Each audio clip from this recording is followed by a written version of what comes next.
आपले बाबासाहेब आहे ना विचाराचे झाले नाहीत.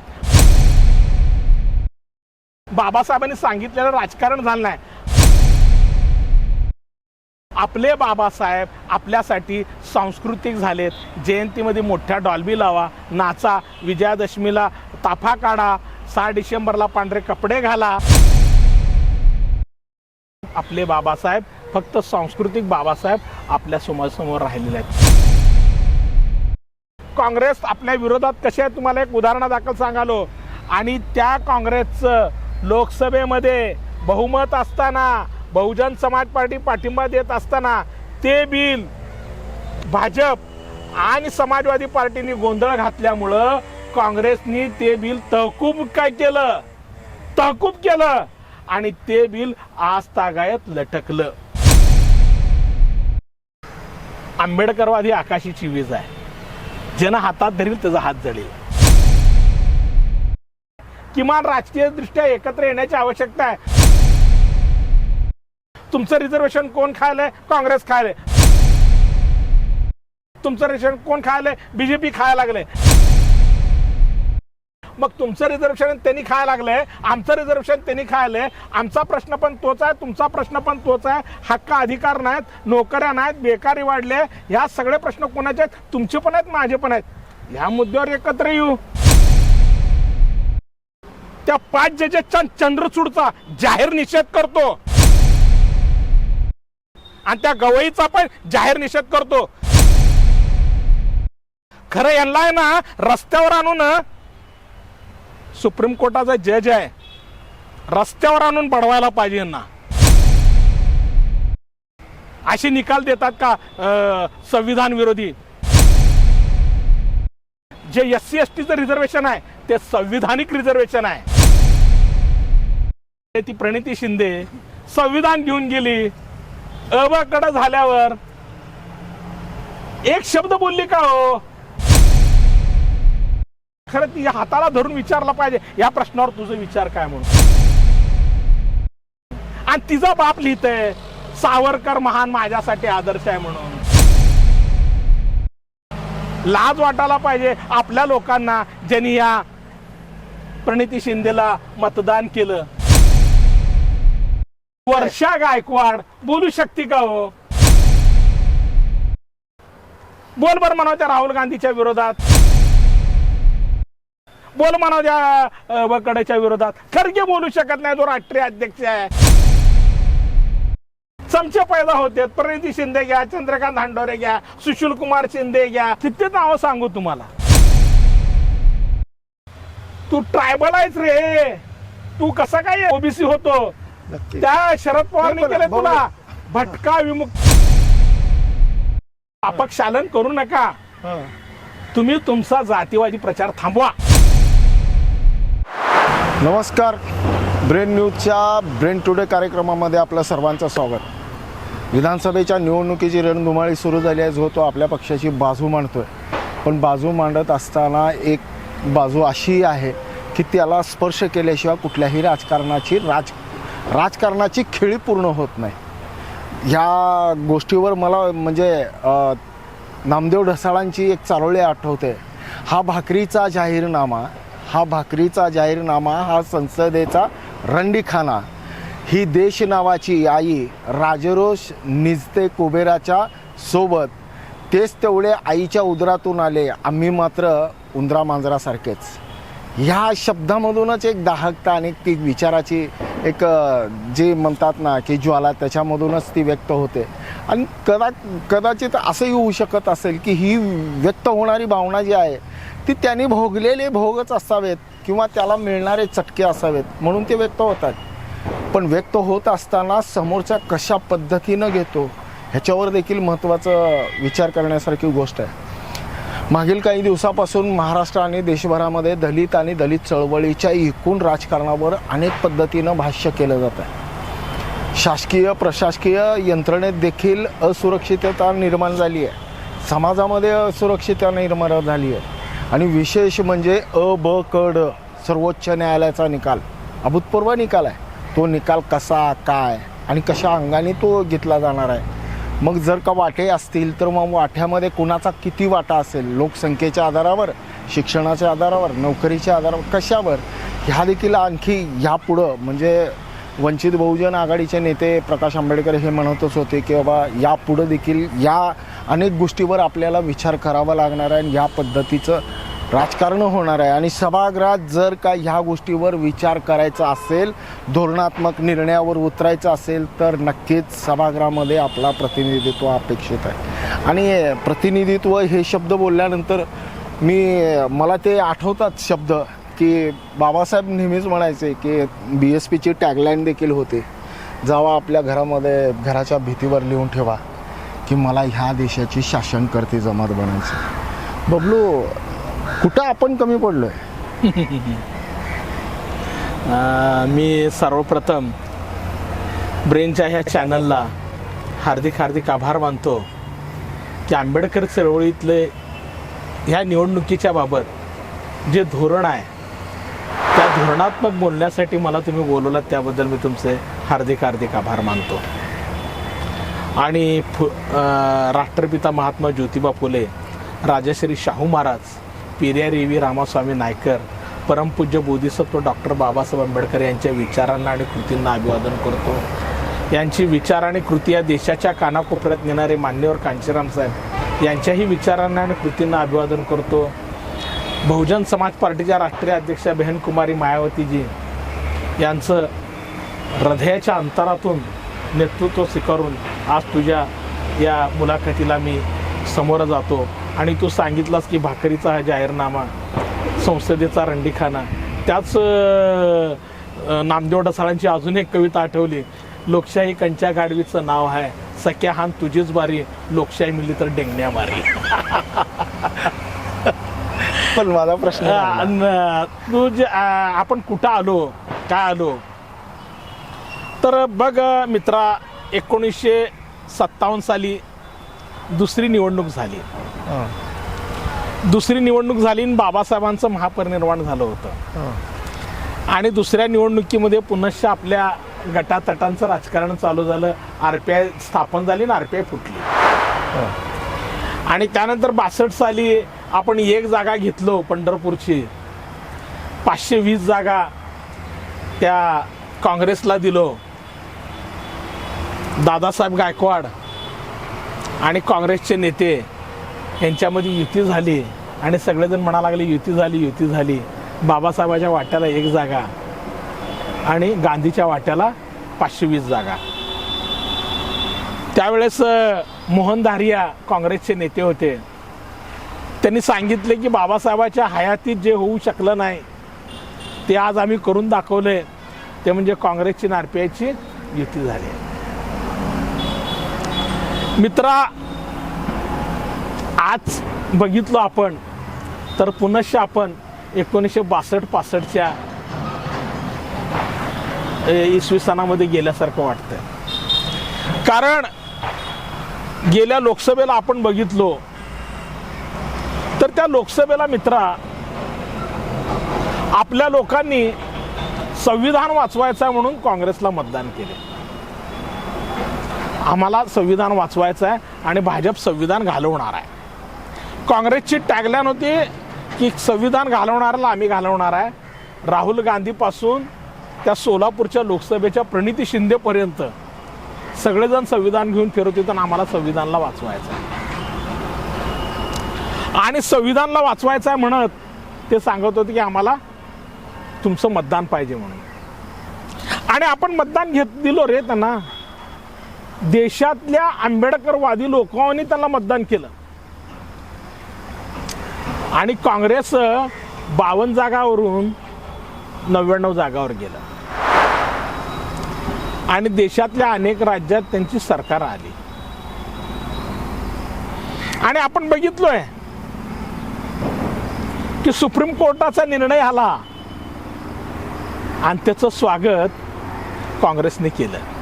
हेच दुर्दैव आहे. दुर्दैव ह्या गोष्टीचं आहे. आणि मग मला एक थोडक्यात मध्ये असं म्हणायचं आहे की बाबा जर का स्वागत करणारी काँग्रेस असेल सुप्रीम कोर्टाच्या निर्णयाची वर्गवारी, तर ती संविधान वाचवणारी कशी झाली हा मला विचारायचं. हा मी विचारतो, ही कशी होऊ शकते? अरे मित्रा, तुला एक गोष्ट सांगतो, आतापर्यंत 107 अमेंडमेंट झालेत घटनेमध्ये, दुरुस्त्या झाल्यात, बहुतांश काँग्रेसनेच केलेले आहेत. आणि त्यापैकी 92 दुरुस्त्या काँग्रेसच्या काँग्रेसने केले. आणि असे अनेक प्रश्न आहेत रे जी काँग्रेसने आहे ना. नाही, पण काँग्रेस आणि भाजपा याच्यामध्ये जर का आपण एक डावं उजवं करायचं ठरवलं तर काँग्रेस ही कशी, म्हणजे डावी आहे का उजवी आहे? अरे एक सापनात आहे, एक नागनाथ आहे, कोणाला डावून कोणाला नक्कीच. ते ऐक मित्रा, कोण डावं उजवं नाही, ही एकाच नाण्याच्या दोन बाजू आहेत. त्यांना डावं उजवं म्हणू नको, एकाच नाण्याच्या दोन बाजू आहेत. त्यांचा रुपया एकच आहे, तो म्हणजे संविधान घालवणं. त्याचं कारण सांगतो तुला मित्रा. बघ, 1946 साली दुसरं महायुद्ध संपल्यानंतर स्वातंत्र्य द्यायची ज्यावेळेस वेळ आली, त्यावेळेस संविधान समितीवर जे 278 लोक निवडून जाणार होते आणि बाबासाहेबांनी पण निवडणूक लढवली होती, ते निवडणूक पाडायचं काम काँग्रेसने केलं. पण पश्चिम बंगालमधल्या जयसोर आणि खुलना मतदारसंघातून त्या मंडलने बंगाल प्रांतातून बाबासाहेबाला प्रतिनिधित्व व्हावं, बंगाल प्रांताचा प्रतिनिधित्व नाही. पण मग बबलू एक दोन मिनिटं ऐक आपण म्हणजे आपण चालत बोलू की त्याच्यामध्ये असंही म्हणतात की बाबा महात्मा गांधीजींची इच्छा होती की बाबा भारतीय संविधान किंवा भारताची घटना ते आंबेडकरांनीच लिहावी. हे तर तुला सांगतो ना मित्रा, हे काँग्रेसचं देखील म्हणणं आहे. हे तुझं मी तुला तेच सांगायला लागलो मित्रा. मग बाबासाहेब ज्या वेळेस आहे ना जयसोर खुलनातनं निवडून गेल्यानंतर त्यांनी असं म्हणले की जो असे प्रांताचा मेंबर असायचा त्या मेंबरपैकी एका जणाला संविधान समितीवर पाठवता यायचं. बाबासाहेब बंगाल प्रांताचा सदस्य झाले, परंतु 3 मुस्लिम लीगचे आणि 8 सदस्य त्याचे होते. त्यातले 3 मुस्लिम लीगचे होते, 5 काँग्रेसचे होते आणि स्वतः एक बाबासाहेब. आणि बाबासाहेबांना संविधान समितीवर जायला 5 मताची गरज होती. मुस्लिम लीगनं बाबासाहेबांना पाठिंबा दिला होता, पण काँग्रेसने सांगितलं होतं की आम्ही काँग्रेसने पाठिंबा द्यायचा नाही म्हणून. परंतु त्या 5 पैकी 3 नमोशूद्र जातीच्या सदस्यांनी बाबासाहेबाला पाठिंबा दिला आणि बाबासाहेब 7 मते घेऊन संविधान समितीवर आले. आणि 49/51 जो फॉर्म्युला होता. बबलू मी पूर्ण ऐक ना दोस्त, ऐक ना म्हणजे हा माझा जो ऑडियन्स आहे, आत्ताचा जो काही युवक आहे, हा इतिहास नक्कीच तो वाचेल. आंबेडकर त्यांना जर का समजून घ्यायचं असेल तर वाचावं तर लागेल त्याला, हे तर मान्य. मी त्याच्यासाठी तुला तेच सांगालो, मी तुला तेच सांगालो मित्रा. काँग्रेस जे सांगतंय की बाबासाहेबाला घटना लिहायला आम्ही दिलो म्हणून, हो तोच मुद्दा मी आणतोय. आणि ज्यावेळेस जयसोर खुलना मतदार, जेव्हा भारत पाकिस्तानची फाळणी झाली आणि पाकिस्तानमध्ये तो जयसोर खुलना मतदारसंघ झाला, तेव्हा काँग्रेस म्हणाले की जावा बाबासाहेब, आता तुम्ही पाकिस्तानमध्ये जाऊन त्या घटना समितीवर काम करा. बाबासाहेब विस्टन चर्चिलला भेटले आणि इंग्लंडचे पंतप्रधान ॲटलीला, विस्टन चर्चिल हा विरोधी पक्षनेता होता, त्यांनी ॲटलीकडे घेऊन गेल्यानंतर ॲटलीनी काँग्रेसवाल्याला सांगितलं की जोपर्यंत बाबासाहेब संविधान समितीचा सदस्य होत नाही तोपर्यंत आम्ही स्वातंत्र्य देणार नाही. मग बॅरिस्टर जयकरांना राजीनामा देऊन मुंबई प्रांतातून बाबासाहेबांना निवडून आलं. सल्लागार होते नंतर जयकर त्याच्यामध्ये. आणि जयकरांना काय मुद्दे पटले नाहीत म्हणून जयकरांनी राजीनामा दिलाय, बाबासाहेबासाठी नाही. बबलू आपण तर आणि पुढे ऐक ना दोस्ता, जेव्हा 1947 साली स्वातंत्र्य दिलं ना, त्यावेळेस हे राणी एलिझाबेथला भेटायला गेले. राणी एलिझाबेथला भेटायला गेल्यावर राणी एलिझाबेथने त्यांना चौकशी केली, तुमचं संविधान कोण लिहितंय? नेहरू, राजेंद्र प्रसाद आणि पटेल ह्या तिघांनी एकसाथ सांगितलं ब्रिटिश तत्वज्ञानी आयवर जेनिंग आमच्या भारताची घटना लिहितोय म्हणून. आणि एलिझाबेथने सांगितली आयवर जेनिंगची काय गरज आहे, तुमच्यामध्ये सर्वात मोठा तत्ववेत्ता डॉक्टर बाबासाहेब मिस्टर आंबेडकर आहे, त्यांना लिहायला द्या, ते योग्य लिहितील. म्हणजे आयवर जेनिंग लिहिणार असं नाही. म्हणायचं आहे की बाबा काँग्रेसचा हा मुद्दा चुकीचा आहे. चुकीचं आहे, म्हणजे अत्यंत चुकीचं आहे, बरं खोटा आहे. बरं आपण ह्या इतिहासामध्ये जर का हळूहळू डोकावत राहू, कारण इतिहास हा आपला मूळ विषय आहे. मूळ विषय आहे, अस्तित्व हा आहे. ना, इतिहास ज्याला पण इतिहास ह्या माहित सगळ्या- आहे त्यानंच इतिहास घडू हा. शकते. पण ह्या सगळ्या गोष्टीमध्ये तो माझा पहिला प्रश्न मी सुरुवातच केली त्याच्यापासून तो राहिला की मला शासनकर्ती जमात बनायचं आहे ह्या देशाची. ह्या वाक्यावर आपण काय एकवटत नाही? नाही, एकोटाचा प्रश्नच नाही. ऐक 2 मिनिटं दोस्ता, या देशाची शासनकर्ते जमात एक जात बनू शकत नाही. हा. हा देश मल्टीकास्ट देश आहे. 6,000 जातींचा देश आहे. हम्म. या 6,000 जातींच्या देशाला एकत्र करण्याचं काम बाबासाहेबांनी केलंय. 1933 साली काय 1933 साली इंडियन कास्ट कमिटी जी झाली आणि बाबासाहेबांनी ह्या देशाचा जो सर्वे केला आणि या देशातल्या 1,500 जातींना अस्पृश्य आहेत म्हणून डिक्लेअर केलं आणि त्या SC मध्ये घातल्या, शेड्यूल ऑफ कास्ट. आणि ज्या Schedule of tribe. आदिवासी जाती होत्या त्या 750 जातींना शेड्यूल ऑफ ट्राईब केलं. आणि 1936 साली तुझ्या माहितीसाठी सांगतो, या देशातल्या 3,500 जातींची चाळणी करून बाबासाहेबांनी या जगामध्ये पहिला शब्द आणला, अदर बॅकवर्ड क्लास म्हणजे ओबीसी.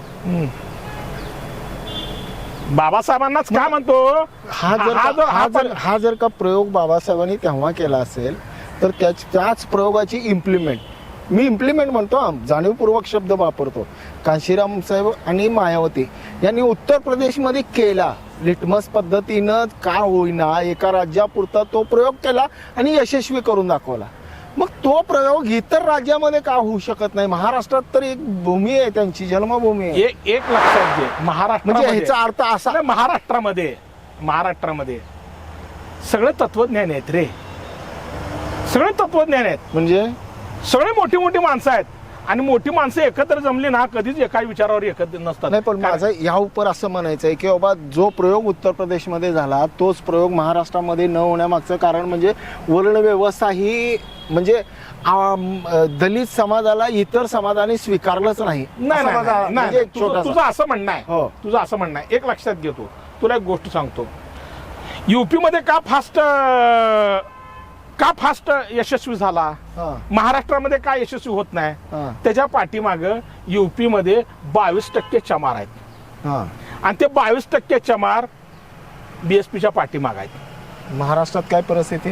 9.5% महार आहेत. महार बोला लागलो मी. ते 9.5% महार आहे ना, 950 पक्षात विभागले गेले. म्हणजे आणि आपल्याला जर इथं 6% महार, 6% जास्त नाही, 6% महार एकत्र येऊन आहे ना, आंबेडकरी चळवळीच्या पाठीमागे उभं राहिले ना, 15-85 गणित सोपं होतं. म्हणजे असं म्हणायचं का की ओबीसी शिवाय फक्त 6% महार जरी एका विशिष्ट नेतृत्वाला मान्य केलं तर राज्याच्या सत्तेचा किती टक्के भाग मिळू शकतो? आता एक लक्षात घे, तुला एक सांगतो, एक गोष्ट सांगतो. टोटल महाराष्ट्राचं आपण गणित केलो तर आपण 9.5% आहे. म्हणजे मतदानात बरं का, तसं आपण 13%. आणि मतदानामध्ये विदर्भामध्ये 22% महार आहे. 22% महार आहे एकट्या विदर्भात. आणि 8 जागावर आपण इफेक्ट करतो.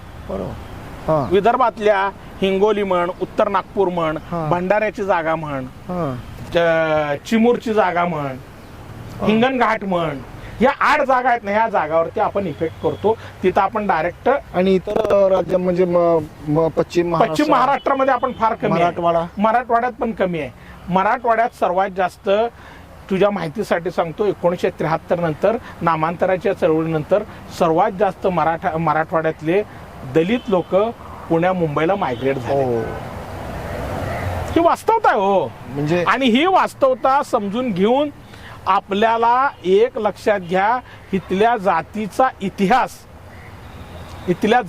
इतिहास आणि इथल्या सामाजिक व्यवस्थेचा इतिहास आपल्या लोकांनी विचार करण्याची आवश्यकता आहे. विचार होतच नाहीये. आम्ही म्हणून तर सांगतो, 15-85 जे सांगतो ना आपण, 15-85 सांगतो, 13.5% दलित, 7.5% आदिवासी म्हणजे शेड्यूल ट्राईब आणि 52% ओबीसी आणि 10% मायनॉरिटी हे नाही, पण एकत्र आले तर OBC 85%. 85% ते तर होईल, पण ओबीसी हा मूळता आंबेडकर चळवळ, आंबेडकर विचारधारा, आंबेडकर समाज अद्यापर्यंत स्वीकारला अहो, नाही. अहो, असं कसं? काय- ऐका काय- ऐका ऐका 2 मिनिटं. काय नाही, कारण असू ऐका, शकतं? ऐका. एक लक्षात घ्या, ओबीसी समाज देवाधिकामध्ये हो हो, या मताशी सहमत आहे. आणि आपण अनाडी लोक, राजकीय अनाडी लोक देवाधिकांना शिवा द्यायला चालू केलं.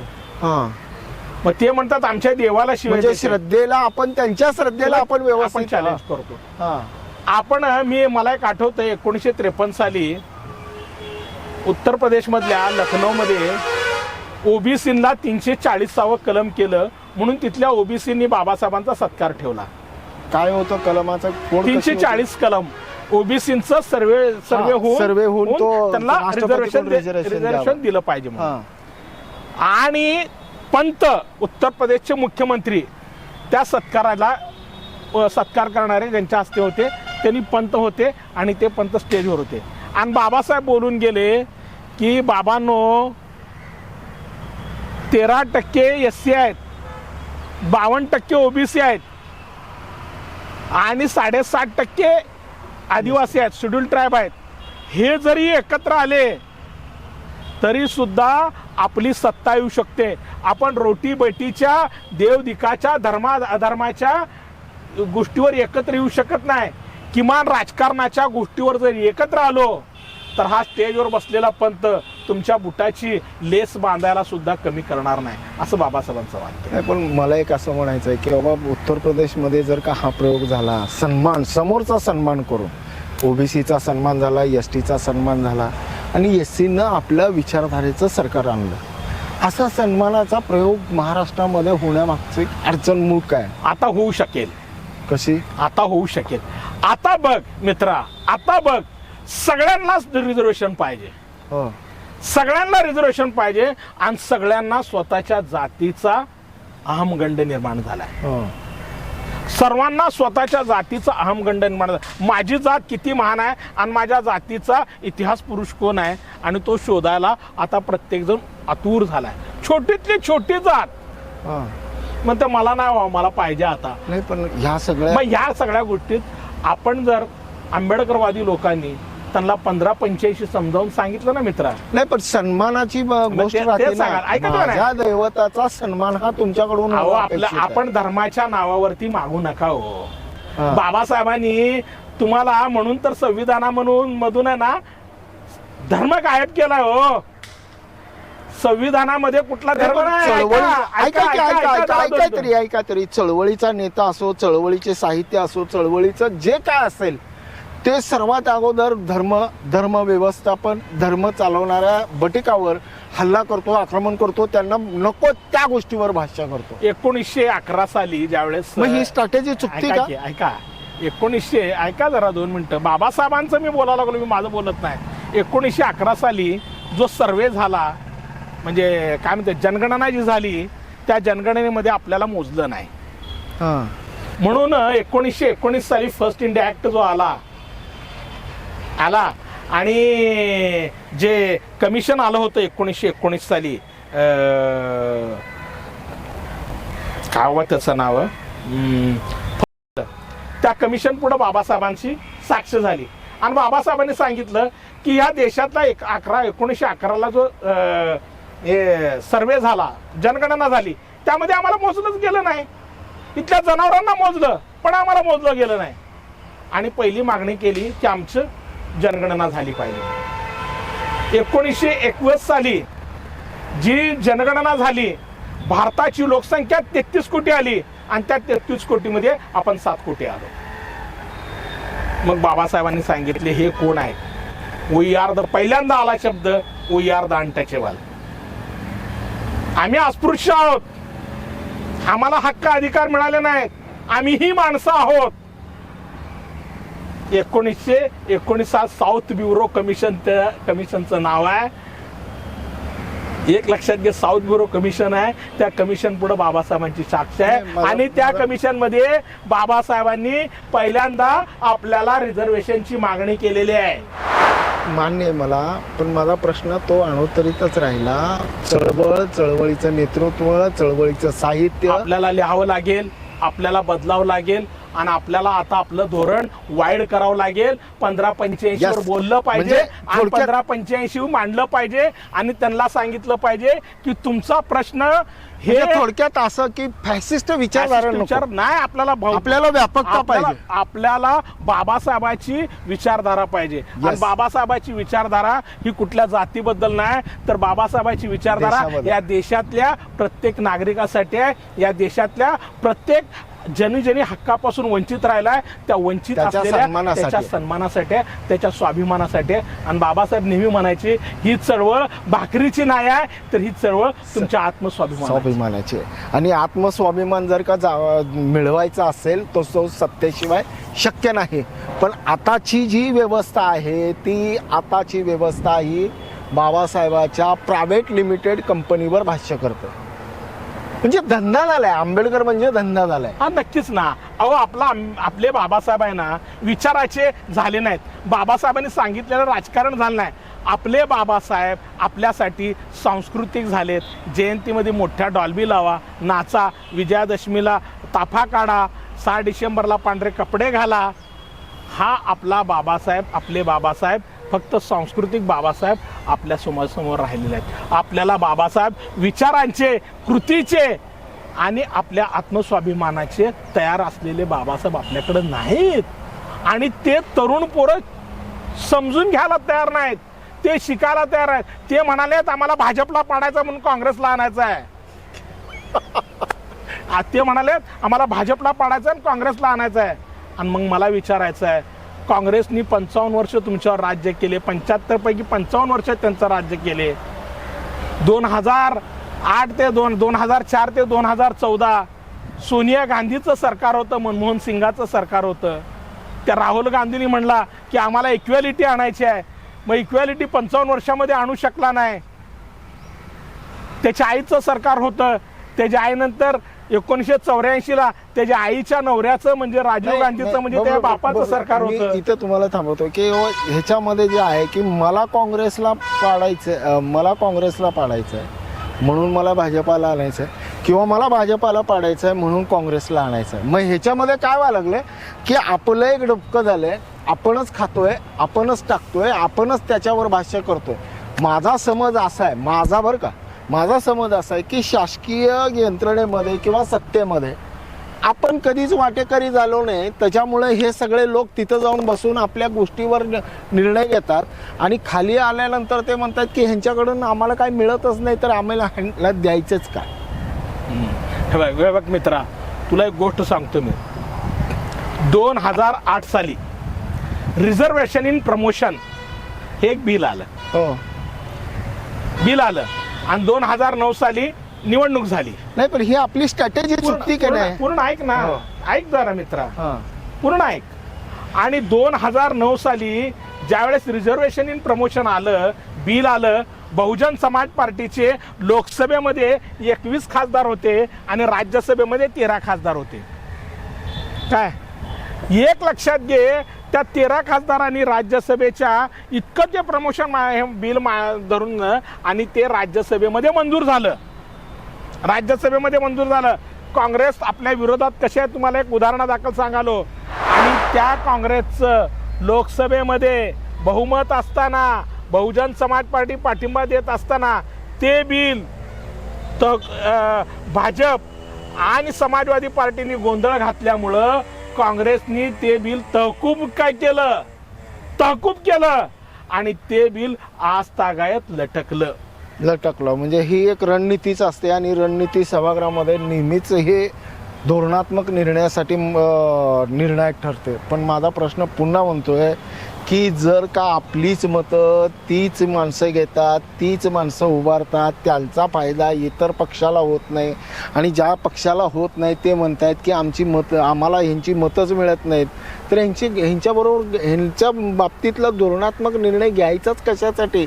अशीच परिस्थिती राहिली तर एका डबक्यामध्येच हे सगळी व्यवस्था निर्माण तिथं गुदमरून मरून जाईल असं वाटत नाही. नाही, एक लक्षात घेतो. आता मला सांगा, म्हणजे राष्ट्रवादी असेल, शिवसेना असेल, मग काँग्रेस असेल, आणखी अनेक पक्षामध्ये सगळ्या जातीचे लोकप्रतिनिधी असतात. हा अभावानंच कुठेतरी एखाद्या ठिकाणी दिसतो आणि तिथं दिसल्यानंतर त्याला देखील तिथं अडचण होते. अरे मित्रा, एक तू लक्षात घे, आंबेडकरवादी आकाशीची वीज आहे, ज्यानं हातात धरील त्याचा हात जळेल. दुसरी महत्वाची गोष्ट, आजही जातीयवादी व्यवस्था आणि जातीवादी मानसिकता प्रत्येक माणसांच्या मनामधून गेली नाही. 15-85च ते तुला कसं शक्य आहे? ते तुला सांगाल कसं शक्य आहे.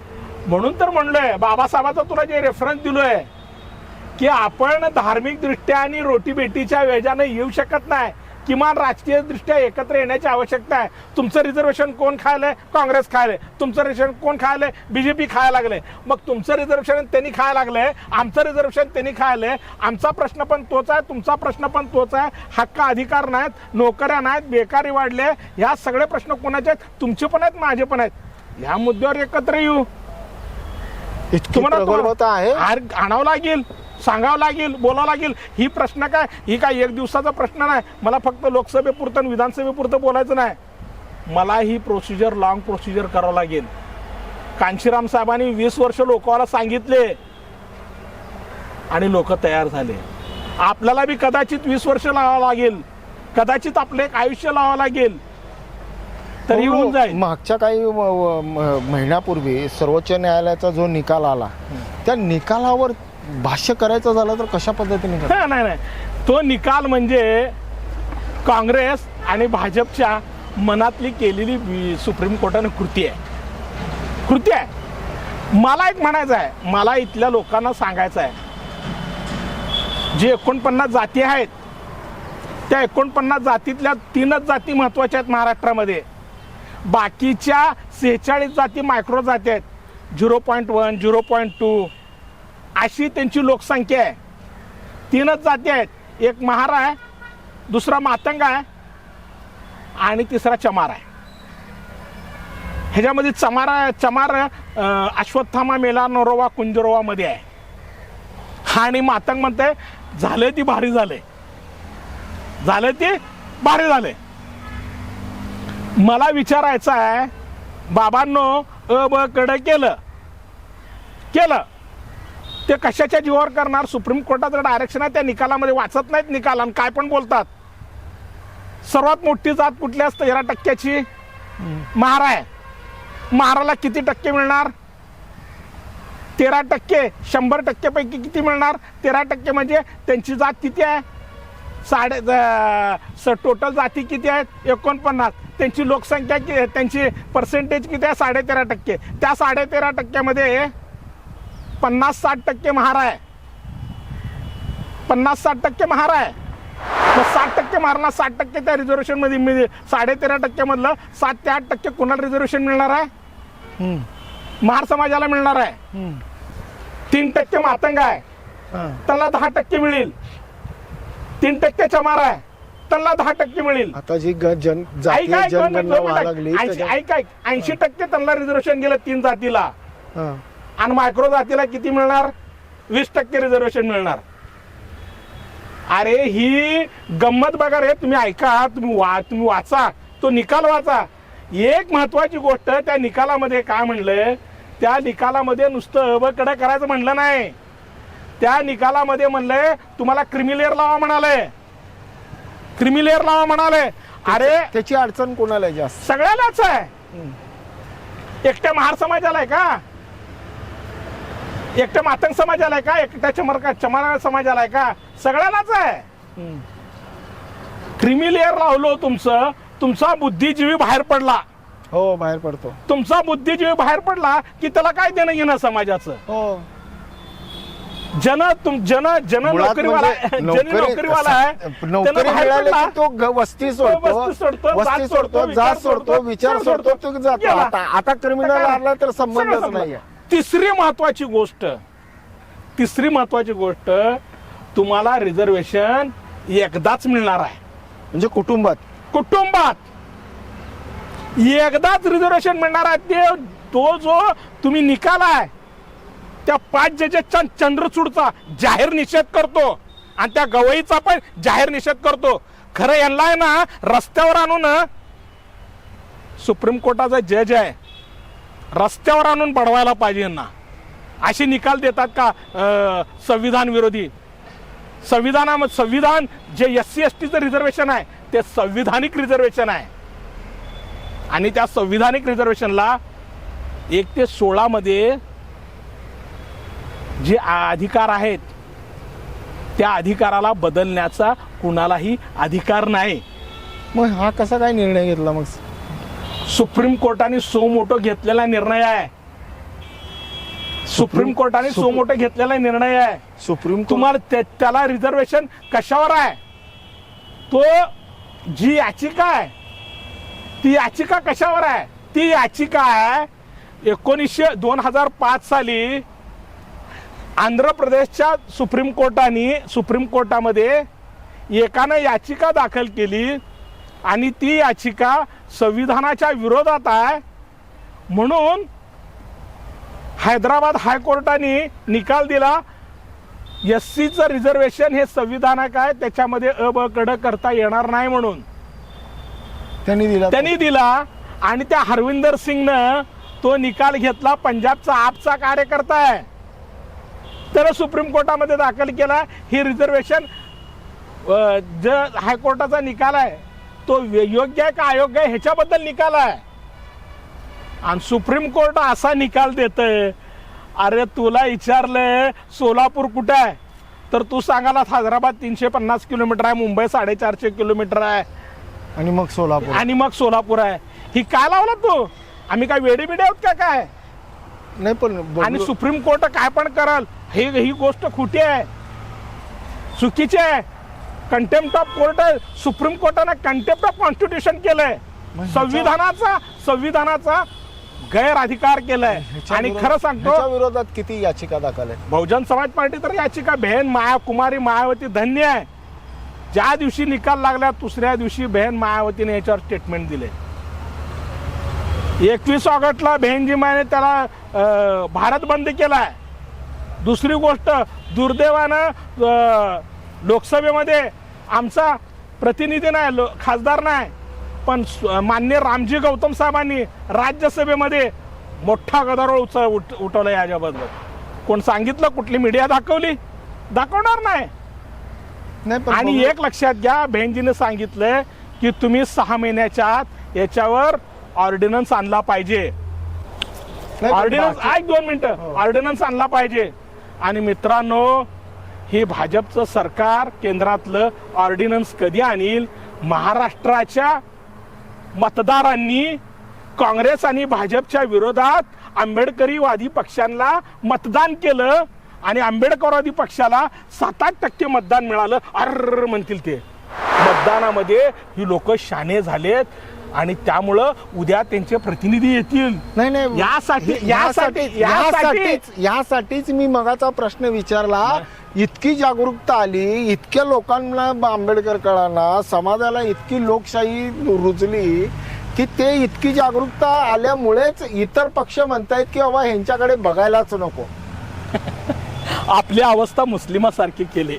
म्हणजे तसंच झालं की आपल्याला फक्त मताचा अधिकार आहे म्हणून ते विचारतात, नाहीतर बाकी काय घेणं नाही. सत्तेमध्ये मतदान झाले की सत्तेमध्ये दुसराच जातो, सत्तेमध्ये मला तुम्ही सांगा, त्या प्रणिती शिंदे संविधान घेऊन गेली, कडे झाल्यावर एक शब्द बोलली का हो? एक शब्द बोलली का? एक शब्द बोलली नाही. प्रश्न विचारला का? अहो तिला खरं तिच्या हाताला धरून विचारला पाहिजे या प्रश्नावर तुझा विचार काय म्हणून. आणि तिचा बाप लिहितंय सावरकर महान माझ्यासाठी आदर्श आहे म्हणून. लाज वाटायला पाहिजे आपल्या लोकांना ज्यांनी या प्रणिती शिंदेला मतदान केलं. मतदान कुणाला तर हरवण्यासाठी कुणाला तर जिंकण्यासाठी नाही आहे. मतदान आपला विचार रुजवण्यासाठी आणि आपल्याला प्रतिनिधित्व देण्यासाठी आहे. पण हे आपल्या- लोकांनी समजावून घेण्याची अत्यंत मी आवश्यकता आहे. डायरेक्ट असं म्हणतो, आपला प्रतिनिधित्व जर काही इतर पक्षामध्ये थांबलेला असेल, इतर पक्षामधून येत असेल, तर त्याला तो म्हणजे त्याला सपोर्टची गरज आहे, तो सभागृहात जाणं गरजेचं आहे. वर्षा गायकवाड बोलू शकते का हो?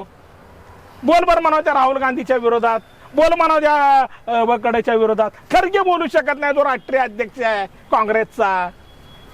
चंद्रकांत हंडोरे बोलू शकतो का? मग म्हणूनच म्हणाले का राजकीय आरक्षण हे 10 वर्षासाठीच असावं आंबेडकर म्हणाले. बाबासाहेबांनी जे सांगितले ते 10 वर्षासाठी असावं म्हणलेत. हा. राजकीय आरक्षण म्हणली का तो त्यांचं जास्त- नाहीतर चमचे पैदा होते, हा.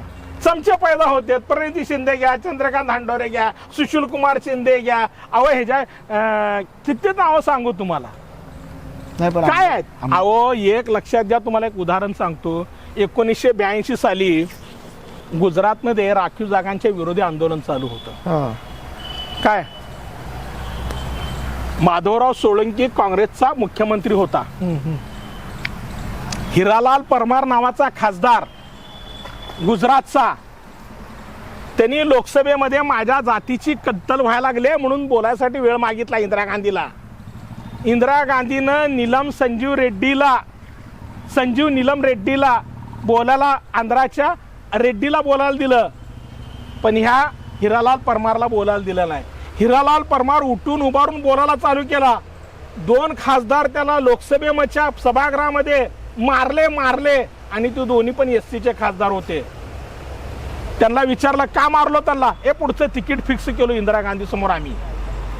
तो हिरालाल परमार आज तागायत कुठचं मेलान, कुठे मेलान, कुठे गेलान, काय त्याची बॉडी आहे कळाली नाही. म्हणजे बबलूचं म्हणणं असं आहे की बाबा मी मगापासून म्हणत होतो की बाबा इतर पक्षामध्ये देखील सन्मान मिळाला पाहिजे, आणि तो इतर ह्या समाजाचा, दलित समाजाचा प्रतिनिधी जर का इतर पक्षामध्ये असेल आणि तो धोरणात्मक निर्णयासाठी सभागृहात जाणार असेल तर त्याला मदत करावी. तो देखील मुद्दा आता त्यांनी खोडून काढला. त्याचा मागचा इतिहास हे आहे. आंबेडकर म्हणाले होते 10 वर्षासाठी असावं, नंतरनी परत ते नको वगैरे, ह्या सगळ्या गोष्टी होत राहतील.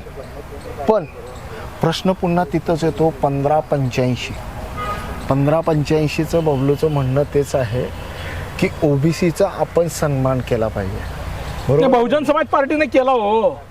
तो उत्तर ऐका प्रदेशमध्ये की हे बघा, तू सांगितला लिटमस टेस्ट, हो.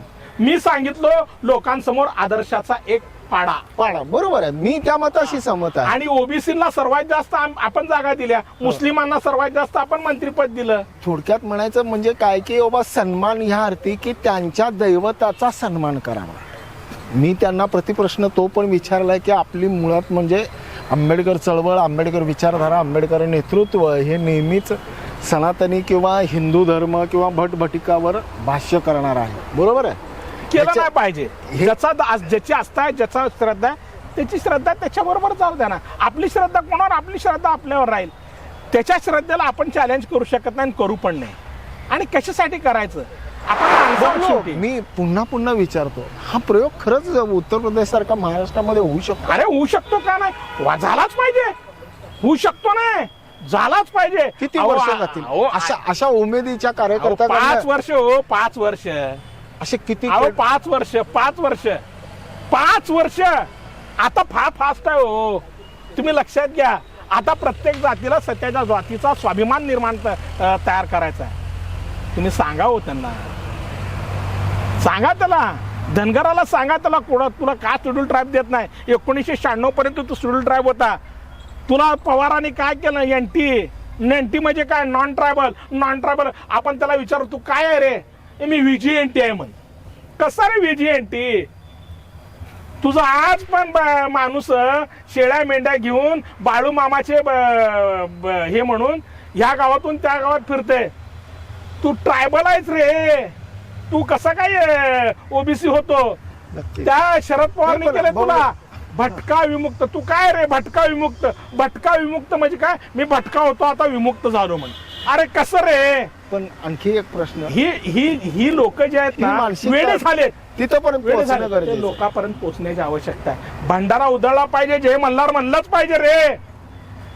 पण तुझा स्वाभिमान घेण्यासाठी तुला राजकारणामध्ये एकत्र येण्याची आवश्यकता आहे. कोण राजकारणामध्ये एकत्र येऊ शकते? ज्यानं मार खाल्लेला आहे त्यांची टोळी एकत्र येऊन मारणाऱ्याला मारलं पाहिजे.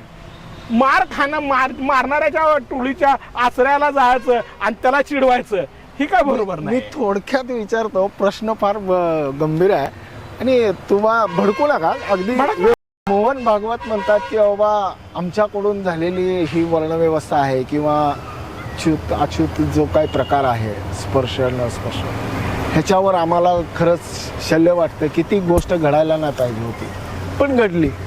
पण आता पापक्षालन करायची वेळ आली आहे. मी हा प्रश्न आता विचारतो, पापक्षालन कोणी करावं?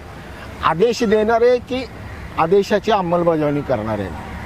हे सांगतो, पापक्षालन करू नका.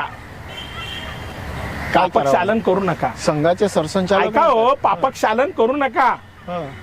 तुम्ही तुमचा जातीवादी प्रचार थांबवा. संघ ऐका, आता सरळ म्हणताय, आमच्यामध्ये भेद नाहीये. ऐका हो. आता तर त्यांचा स्पष्ट अजेंडा आहे, ऐका. आम्ही जातीभेद मानत नाही. ऐका, जन म्हणते ना मी जातीभेद मानत नाही, मी असतो, मी पण जयभीमच्या घरी जेवायला जातो, मी त्यांच्याबरोबर बोलतो, त्यांच्याबरोबर हसतो, त्यांच्याबरोबर माझी मुलगी त्यांना देतो, त्यांची मुलगी माझी करतो, असं जरी म्हणत असला तरी त्याच्या मनामध्ये पहिल्यांदा पाप असते. पहिल्यांदा पाप असते. मी कधी म्हणतो का माझी दोस्ती ब्राह्मणाबरोबर आहे, मी जातीला मानत नाही? मी जातीचा प्रश्नच नाही, त्यामुळे मी जातीला मानत नाही. जन जातीला मानते त्यानं म्हणते ए मी जातीला मानत नाही. मी तुला विचारलो का? नाही. पण बबलू, आता परिस्थिती अशी आहे, संघाची परिस्थिती अशी आहे की संघामध्ये सगळे नेतृत्व हे दलिताकडे दिले, बरोबर आहे? कुणाला दिले? एक नाव सांग बाबा, नेतृत्व दलिताला दिले. कोण सांग? देशभरामध्ये रज्जू भैया ओबीसीला नेतृत्व दिले, त्याला काढून टाकलं रे. त्या संघाच्या याच्यामध्ये अशी एक घटना, एक 2 मिनिटं, घटना अशी आहे तुझ्या मग त्यांच्या घटनेमध्ये अशी आहे की जोपर्यंत संघाचा संघसंचालक मरत नाही तोपर्यंत त्याचं संघचालक पद काढून घ्यायचं नाही. पण रज्जूभाईच्या बाबत काढले झालं तसं झालं. काय सांगतो? पण हे पण मान्य करावं लागेल, हरियाणाचा जे निकाल लागला, पण 21-25 हे दलित आहेत. बीजेपीने सांगालो की तुम्हाला, चमचे निवडून जातात, सांगा लागलो की तुम्हाला. हा पुन्हा पॅक्टचा हे आहे, हा पुन्हा पॅक्टचा आहे. पुन्हा पॅक्ट जर झाला नसता तर हे चमचे पैदा झाले नसते. बाबासाहेबांनी जे सांगितलं होतं दुहेरी मताचा अधिकार आपल्याला, तो जर मिळाला असता चमचे पैदा झाले नसते हो. किंवा सेपरेट सेटलमेंट 1945 साली बाबासाहेबांनी सेपरेट सेटलमेंटची मागणी केली, ती जर झाली असती, 1,00,000-2-2 लाखाची वस्ती, फक्त एक मतदारसंघ आपल्या दलिताचा झाला असता, आपला प्रतिनिधी निवडून गेला असता. किंवा दुहेरी मतदान, आपल्याला मताचा यादी एससीला फक्त एससीचाच उमेदवार आणि एससीनीच मतदान झालं असतं तर आपला प्रतिनिधी निवडून गेला असता, आपला प्रश्न मांडणारा निवडून गेला असता. मला सांग, 2019ला 2014ला शरद मनसूर निवडून गेला, आपला प्रश्न मांडला. 2019ला नकली दलित निवडून गेला सोलापुरातनं, आपला प्रश्न मांडला. प्रणिती शिंदे निवडून गेली, आपला प्रश्न मांडणार आहे? या प्रश्नाचं उत्तर आहे नथिंग, नाही. तुमचा प्रश्न मांडणारा तुमच्या जातीचा, तुमच्या पक्षाचा, तुमच्या विचाराचा उमेदवार गेल्याशिवाय तुमचे प्रश्न मांडणार नाही. पापक्षालन राहिलं. कसलं पापक्षालन? पापक्षालन करण्यापेक्षा तुम्ही गप्प बसा. तुम्ही काय सांगताय? 3.5% असून तुम्ही देशावर राज्य करताय. अबकड खरं त्या अप्पर कास्ट मध्ये झालं पाहिजे. अबकड एका जातीनंच 90% जागा मारले त्या ब्राह्मणांनी, त्यांचं अबकड झालं पाहिजे. दलितात कशा त्या अबकड करता? नक्कीच देशात एक लक्षात घ्या मित्रांनो, आम्ही काय ब्राह्मणांच्या विरोधात नाही. बाबासाहेबांना 1930च्या काळात लोकमान्य टिळकाचा मुलगा श्रीधर पंतांनी मदत केली, हे आम्ही विसरत नाही. मदत केली आणि आत्महत्या केलं, करायला भाग पडलं. आणि त्यांनी पत्र लिहिलं की बाबासाहेब, तुमच्या ह्या समतेच्या लढ्यामध्ये मी तुम्हाला एकटं सोडून जात आहे, मी तुमचं माफी मागत आहे. टिळकांचे चिरंजीव श्रीधर पंत. नाही पण बबलू लक्षात घ्या, हा इतिहास बघणं आवश्यक टिळकांचा आहे. जसा संदर्भ तुम्ही सांगताय तसाच एक सावरकरांचाही संदर्भ आहे की सावरकरांच्या एकूण कामावर म्हणजे त्यांची दखल घेऊन आंबेडकर त्यांना एकदा बघायलाही गेले होते की नेमकं सावरकर करतायत. नाही ही खोट आहे, हा खोट आहे. सावरकरांची आणि बाबासाहेबांची भेट झाली कधीच नाही? भेट झालेली नाही, कधीच भेट झाली नाही, हा कधीच भेट झाली नाही. सावरकरांनी बाबासाहेबांना 3 वेळा भेटण्यासाठी निरोप पाठवला. मला तुम्हाला भेटायचं म्हणून सांगितलं, पण बाबासाहेबांनी ते टाळलं. हा हे आता उगी काय पण सांगतात आणि हे पण सांगतात 1935 साली बाबासाहेब संघाच्या त्या ह्याच्यामध्ये नागपूरमध्ये गेले होते बौद्धिक मध्ये आणि सगळं बौद्धिक थांबून बाबासाहेबांचं हे ठेवलं. बाबासाहेब कधीही संघाच्या त्या संघ मुख्यालयामध्ये कधीही गेलेले नाही आहेत. तो इतिहास खोटा आणत आहेत. आंबेडकरवादी लोकांनो लक्षात ठेवा, ते लोक इतिहासाची खोटे मांडणी खोटे नव्या खोटा इतिहास आणत पद्धतीने आहेत, खोटा इतिहास आणत आहेत. एक लक्षात घ्या, नव्या पद्धतीने मांडणी होईल. सावरकरांचे कुठल्या पुस्तकात गेले सांगा. हजारो पुस्तक आम्ही पण वाचलोय. सावरकर कधी बाबासाहेबांची भेट झाल्या सांगा. हा. हे बिलकुल नाही. बरं बबलू, या आता विधानसभेच्या निवडणुकीमध्ये काय प्रामुख्याने काय असेल? बहुजन समाज पार्टी या महाराष्ट्रामध्ये किती जवळजवळ सोलापूर 200 जिल्ह्यात सोलापूरचं काय? सोलापूरच्या 11च्या 11 11च्या 11 विधानसभेवर आपण लढवतोय. किती किती किती म्हणजे काय परिणाम होईल काय? एक मराठा उमेदवार आहे, क्या बात आहे. हा एक काशी कापडे उमेदवार आहे, हा एक मुसलमान उमेदवार आहे म्हणजे बहुजनाची व्याख्या आणि कोण एक complete? कोळी उमेदवार आहे. हा असे आमचे 5 उमेदवार बाहेरचे आहेत, 6 बौद्ध आहेत. हा नेहमीप्रमाणे हा बौद्ध आहेत. 1585 ची व्याख्या जमवण्याचं आम्ही काम केलेलं आहे ना. बळीचा बकरा आम्हीच आहे ना, बळीचा बकरा आम्हीच आहे. आम्हाला तुमची जाण आहे हो. आम्हाला इथल्या बौद्धांची जाण आहे, इथल्या मातंगाची जाण आहे. इतकं इथल्या- पोटतिटकीनं बोलताय बबलू, पण ह्या व्यवस्थेला ह्या समाज व्यवस्थेला आजच्या तरुणाला बदलणार हो, हे बदलणार. किती दिवस किती अहो, दिवस? 5 वर्षात बदलणार. हा? 1585 होणार, हा. 85 फक्त समाज. एक तुमच्या संमतीने बरं का, समोरचा सन्मान करा, समोरच्याचा सन्मान. सगळ्या आंबेडकरवादी तरुणांना सांगतो, हा. बाबांनो, जात हा फॅक्टर काढून टाका. बाबासाहेबांनी जो schedule caste, schedule tribe, OBC आणि मायनॉरिटी जो संविधानात फॅक्टर आणलाय, तो अंगीकारणं आपल्याला आता आवश्यक आहे. तो सन्मानाने. प्रत्येकाचा सन्मान झाला पाहिजे, यस. प्रत्येकाचा सन्मान झाला पाहिजे. मातंगाचा झाला पाहिजे, चमाराचा झाला पाहिजे, ढोराचा झाला पाहिजे, मोच्याचा झाला पाहिजे, धनगराचा झाला पाहिजे, कोळ्याचा झाला पाहिजे, साड्याचा झाला पाहिजे, माळ्याचा झाला पाहिजे, सगळ्यांचा झाला पाहिजे. आपण ज्या दिवशी त्यांचा सन्मान करायला लागू, ते आपला सन्मान केल्याशिवाय राहणार नाही. क्या बात आहे. म्हणजे 1585चं जर का गणित प्रत्यक्षामध्ये उतरायचं असेल आणि उत्तर प्रदेशच्या राजकारणाची झलक महाराष्ट्राच्या राजकारणामध्ये बघायची असेल तर 1585चं गणित हे नक्कीच आपल्याला बघायला मिळेल. पण तो कधी, जर का 85मध्ये ओबीसीचा सन्मान झाला तर. सन्मान या अर्थी की त्याच्या देवदेवतांचा आणि त्याच्या प्रतीकाचा सन्मान हा प्रत्येकाने केला पाहिजे. नाही, त्याच्या देवदेवकाचा सन्मान करू नका, सन्मान करू नका तुम्हाला वाटत नाही तर, पण अपमान करायचा तुम्हाला काही एक क्या अधिकार बात नाही. आहे, क्या बात आहे. शब्द बरोबर आहे.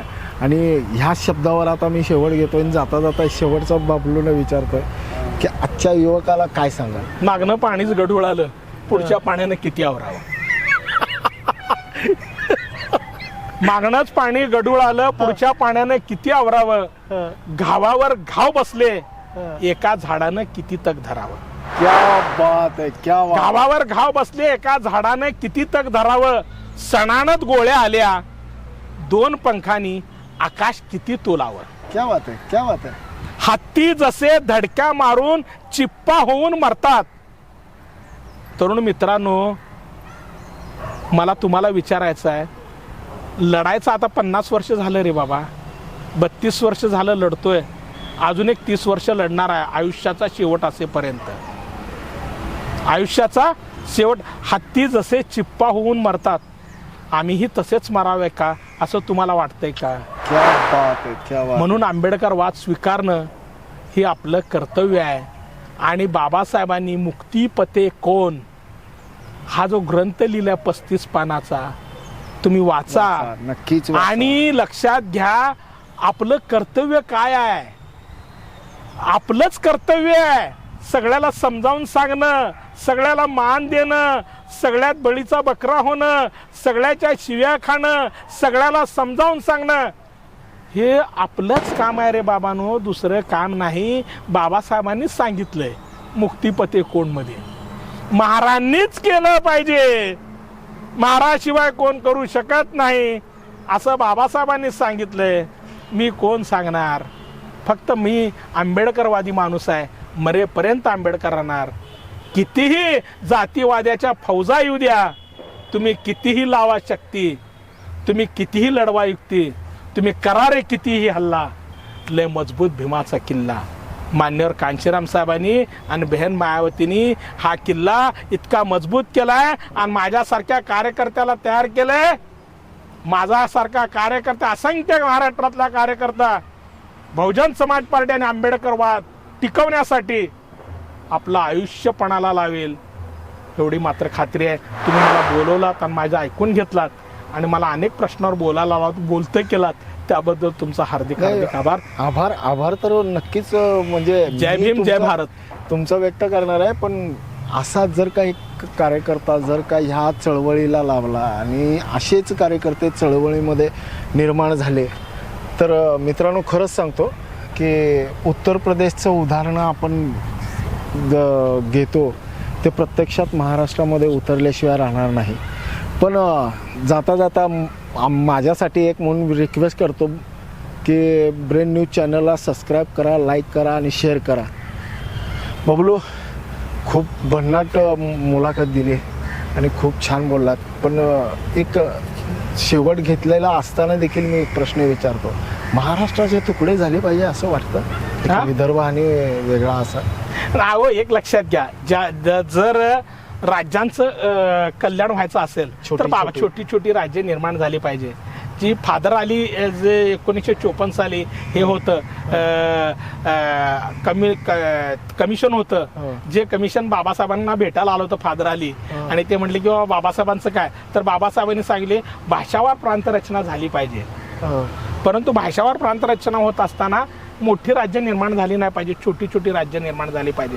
एक 50-50 100-100 विधानसभेचे राज्य निर्माण झाले पाहिजे तर त्यावेळेस ती त्या राज्यांचं भलं होईल, तिथल्या लोकांना भलं होईल. कारण छोट्या छोट्या जाती दबल्या जातात आणि कदाचित ह्याच कारणामुळं महाराष्ट्रामध्ये दलितांची जी काही राजकीय अवस्था आहे किंवा राजकीय अधपतन आहे ते पाहायला मिळते. आणि विदर्भ वेगळा झाला तर ऐका तर 22% महार येतील तिथं हा, आणि उरलेल्या उर्वरित महाराष्ट्रामध्ये आम्ही 25% मराठवाड्यामध्ये, पश्चिम महाराष्ट्रामध्ये, मुंबईमध्ये